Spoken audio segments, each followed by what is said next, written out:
Live cities की night bulletin दिन भर बिहार में आपका स्वागत है। मैं पूजा प्रिया। सबसे पहले आज की सुर्खियों पर एक नजर। छठ महापर्व के दूसरे दिन पड़वैती ने किया खरना, गुड़ की खीर और रोटी का बना महाप्रसाद। खरना के पहले पटना समेत अन्य जिलों के गंगा घाटों पर श्रद्धालुओं की उमड़ी भीड़, गंगा जल लेने घाटों पर पहुंचे लोग। नीतीश कुमार ने की धान खरीद की समीक्षा, बोले बिचौलिए गिरी बर्दाश्त नहीं। तेजस्वी यादव के सामने ललन सिंह खूब दहाड़े, बोले बीजेपी की जुमलेबाजी में नहीं फंसना है। गोपालगंज में तेजस्वी यादव भी बीजेपी पर खूब बरसे, ओवैसी को भी किया टारगेट। नित्यानंद राय ने चिराग को लेकर किया बड़ा दावा, कहा करेंगे प्रचार। मोकामा और गोपालगंज उपचुनाव में अर्धसैनिक बलों की 30 कंपनियां होगी तैनात। मोकामा में बनाए गए 289 बूथ, सुरक्षा के पुख्ता प्रबंध। औरंगाबाद में छठ का प्रसाद बनाते वक्त सिलेंडर ब्लास्ट, कई जख्मी। पटना के बिहटा विक्रम हाईवे पर कंटेनर से टकराई कार और बाइक, 3 की मौत। अब खबरें विस्तार से। छठ महापर्व के दूसरे दिन खरना हुआ। खरना पूजा को लेकर पड़वैती ने महाप्रसाद बनाया। इसमें गुड़ की बनी खीर और रोटी का प्रसाद बनकर छठी मैया की उपासना की गई। खरना का मतलब पूरे दिन का उपवास। मान्यता और परंपरा के अनुसार खरना के दिन उपवास के बाद पड़वैती ने संध्या के वक्त गुड़ की खीर, घी लगी रोटी और फलों का प्रसाद चढ़ाकर उसका सेवन किया। इसके बाद सगे संबंधियों समेत अन्य लोगों के बीच प्रसाद का वितरण किया गया। प्रसाद पाने के बाद लोगों ने पड़वैती का आशीर्वाद लिया। खरना के साथ ही पहले अर्घ में चढ़ने वाले प्रसाद के लिए गंगा घाटों पर श्रद्धालुओं की भीड़ लगी रही। आज पहले सुबह से ही पर्व करने वाले महिला या पुरुष, उनके घर के लोग गंगा के विभिन्न घाटों पर डुबकी लगाकर गंगा जल लेते नजर आए। दरअसल लोक आस्था की इस महापर्व पर गंगा जल का खास महत्व होता है। छठ पूजा का महाप्रसाद गंगा जल में ही बनाया जाता है। गंगा जल को सबसे ज्यादा शुद्ध माना जाता है, इसलिए खरना के दिन मिट्टी के चूल्हे और आम की लकड़ी पर गंगा जल का प्रयोग करके गुड़ की खीर बनाई गई। इसी के साथ कल संध्या अर्घ की तैयारी में लोग जुट गए। मुख्यमंत्री नीतीश कुमार ने कहा कि धान की खरीद में बिचौलियों और गड़बड़ी करने वालों पर सख्त कार्रवाई की जाएगी। इसको लेकर मुख्यमंत्री ने पदाधिकारियों को निर्देश भी दिया कि धान खरीद कार्य में पूरी पारदर्शिता बरती जाए। अधिक से अधिक किसानों को धान के न्यूनतम समर्थन मूल्य का लाभ मिल सके, इसे सुनिश्चित भी करें। उन्होंने कहा कि राज्य सरकार किसानों की हर संभव सहायता देने के लिए पूरी तरह तत्पर है। धान खरीद को लेकर किसानों के बीच प्रचार प्रसार कराएं, ताकि उन्हें इस संबंध में पूरी जानकारी हो सके। नीतीश कुमार ने यह भी निर्देश दिया कि कृषि विभाग जिलावार धान उत्पादन के आंकड़ों की सटीक सूचना उपलब्ध कराए, ताकि हर जिले के लिए धान की खरीद का लक्ष्य तय किया जा सके।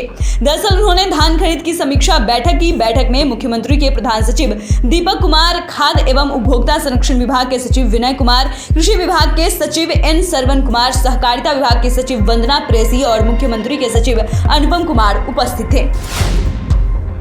बिहार में हो रहे उपचुनाव को लेकर प्रचार अभियान तेज हो गया है। गोपालगंज में तेजस्वी यादव के सामने जदयू के राष्ट्रीय अध्यक्ष ललन सिंह बीजेपी पर खूब दहाड़े। ललन सिंह ने कहा कि बिहार में महागठबंधन अटूट है, इसे कोई ताकत हिला नहीं सकती है। बीजेपी की जुमलेबाजी में नहीं फंसना है, उसके झांसे में नहीं आना है। उन्होंने लोगों से कहा कि कोई डरने और भागने वाला नहीं है, जो करना है करो। उन्होंने कहा गोपालगंज में महागठबंधन की जीत तय है। बीजेपी का केंद्र नागपुर है, नागपुर की संस्कृति बिहार में नहीं चलने वाली है। उन्होंने कहा कि बीजेपी का एक मुख्यालय दिल्ली के अलावा नागपुर में भी है, जिसके इशारे पर ये बड़ा भ्रम फैलाएगा, इससे सतर्क रहना है। गोपालगंज में आज डिप्टी सीएम तेजस्वी यादव भी बीजेपी पर खूब बरसे, साथ ही महागठबंधन के प्रत्याशी के पक्ष में वोट करने की अपील की।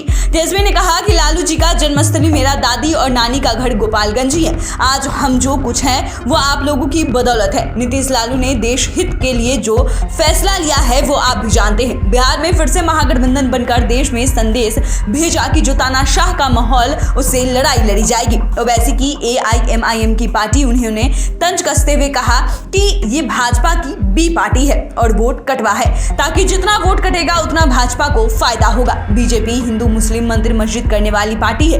बिहार की जनता ने 17 साल बीजेपी को मौका दिया, राजद को सिर्फ 3 साल का समय दीजिए। तेजस्वी ने कहा कि आप सबको पता है कि बीजेपी का क्या हाल हुआ।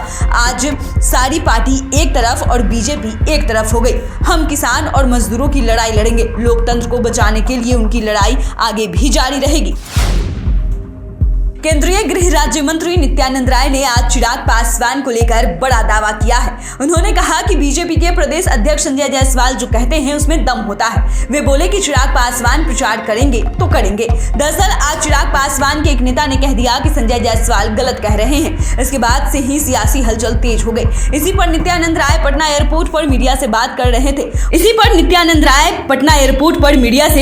रहे थे। उन्होंने कहा कि एनडीए एकजुट है और हमारी एक टीम है। उन्होंने ये भी कहा कि दोनों ही सीटों पर एनडीए की जीत होगी। बिहार में होने वाली दोनों सीटों मोकामा और गोपालगंज में उपचुनाव को लेकर अर्धसैनिक बलों की 30 कंपनियां तैनात रहेगी। इसके अलावा बिहार पुलिस के जवान भी तैनात रहेंगे। इसके अलावा अभी छठ पर्व को लेकर भी बलों की तैनाती की गई है। एडीजी मुख्यालय जेएस गंगवार के अनुसार मतदान केंद्रों पर सुरक्षा के अलावा विधानसभा क्षेत्र में गश्ती और एरिया डोमिनेशन में भी बड़ी संख्या में अर्धसैनिक बल और पुलिस बल को लगाया गया है। दरअसल दोनों विधानसभा क्षेत्र को कई सेक्टरों में बांटा गया है। एरिया डोमिनेशन में बिहार विशेष सशस्त्र बल के जवान मुस्तैद रहेंगे। इसके अलावा दोनों विधानसभा क्षेत्र में उपचुनाव को लेकर वहां सुरक्षा बल और पुलिस बल के द्वारा फ्लैग मार्च किया जा रहा है ताकि किसी भी तरह की अनहोनी न हो, साथ ही लोगों के बीच शांतिपूर्ण माहौल में स्वच्छ चुनाव करवाया जा सके।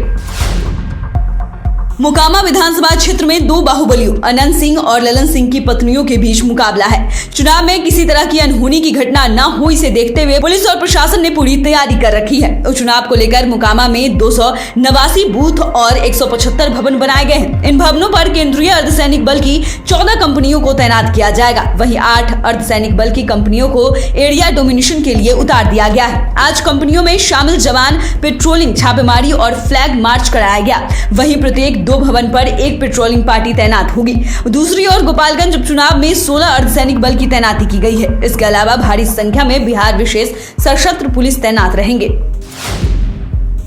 औरंगाबाद नगर थाना क्षेत्र के साहिबगंज मोहल्ले में उस समय अफरा तफरी मच गई जब गैस सिलेंडर ब्लास्ट हो गया। कहा जा रहा है कि छठ पूजा का प्रसाद बनाते समय यह हादसा हुआ। जानकारी के अनुसार अनिल गोस्वामी के घर में छठ पर्व हो रहा था। परिवार के सभी सदस्य प्रसाद बनाने में जुटे थे। तभी अचानक गैस रिसने से आग लग गई, जिसके बाद मोहल्ले में भगदड़ मच गई। तभी मोहल्ले के लोग आग बुझाने में जुट गए ताकि आग की लपटें तेज हो गई। हालांकि बाद में नगर थाने की पुलिस एवं दमकल की टीम सूचना पाकर पहुंची और आग पर काबू पाया गया। लेकिन गैस सिलेंडर के ब्लास्ट होने से करीब 30 से अधिक लोग घायल हो गए। पटना के नजदीक बिहटा बिक्रम मेन रोड पर देर रात हुए हादसे में कार और बाइक पर सवार 3 लोगों की मौत हो गई। जोरदार टक्कर में कार और बाइक दोनों को नुकसान हुआ। बताया जाता है कि बिहटा बिक्रम मुख्य मार्ग में अमहरा नया रोड के समीप खड़ी कंटेनर में एक कार एवं एक बाइक ने जबरदस्त टक्कर मार दी। जोरदार टक्कर में कार एवं बाइक के परखच्चे उड़ गए। दुर्घटना में बाइक सवार एवं कार सवार करीब 4 लोग गंभीर रूप से जख्मी हो गए। घटना की सूचना पर बिहटा पुलिस ने पहुंचकर कंटेनर गाड़ी में फंसी गाड़ी को कड़ी मशक्कत के बाद निकाला और सभी जख्मी को उठाकर निजी अस्पताल में भर्ती करवाया। अस्पताल के चिकित्सक ने बाइक सवार एवं कार सवार 3 लोगों को मृत घोषित कर दिया। मृतक बाइक सवार की पहचान बिहटा के 26 वर्षीय विवेक कुमार, 65 वर्षीय महिला उमरावती देवी और 60 वर्षीय विजय कुमार सिंह के रूप में की गई। तो फिलहाल के लिए नाइट बुलेटिन में बस इतना ही। अगर आपने अभी तक चैनल को सब्सक्राइब नहीं किया है तो सब्सक्राइब कर ले। फेसबुक पेज को लाइक करना ना भूले। वीडियो देखने के लिए आपका धन्यवाद।